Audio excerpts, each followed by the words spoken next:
James L. Gallogly was born in Newfoundland, Canada, to Tommy and Marjorie Gallogly.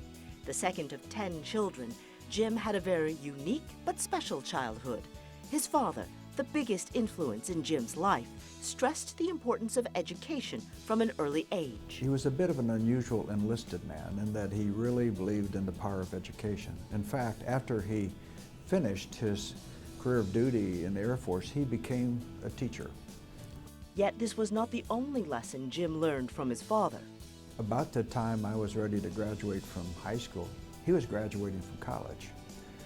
The amazing story is he finished in 2.5 years, magna cum laude from the University of Colorado, and he was a C student in high school. It just goes to show if you have the motivation, which he learned through lots and lots of years in the military, and then the desire, no matter what the past was, you could make a new present. This combination of motivation and desire became the foundation of Jim's work ethic, exemplified in his professional beginnings at Safeway.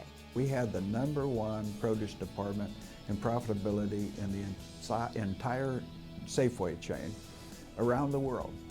And so we're pretty competitive. This drive carried him successfully through his undergrad at the University of Colorado and law school at the University of Oklahoma, which he used to pursue a career as an oil and gas lawyer.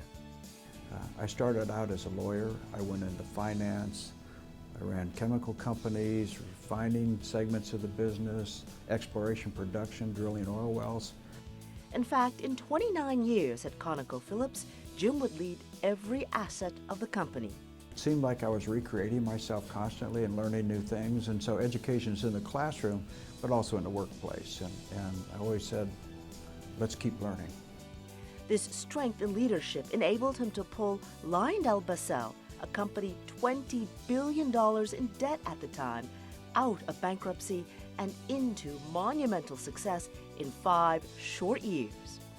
I worked hard, I kept learning, had a lot of enthusiasm, and sometimes remarkable things happen. The partnership between education and business that Jim attributes to his family's success is exactly what makes junior achievement work and what makes it essential. But if you can put people in business in a classroom that can help create that enthusiasm around free enterprise and the business world, and even something as simple as budgeting, it's a giant step forward. Jim's commitment to the community as well as business holds a special place in his heart. I always was taught to whom much is given, much is expected. And so we have a family foundation that's working primarily with women and children's health issues. This desire to give back to the people around him comes from a lifelong tradition of embracing experiential education, the message he would impart to young people. One of my favorite sayings is I always reserve the right to get smarter every day. It turned out that moving was an adventure each time and a positive because I was always learning about a new place or a new group of people, a new business line. It was a very, very powerful thing for me. And I would encourage people, to take on that adventure from time to time.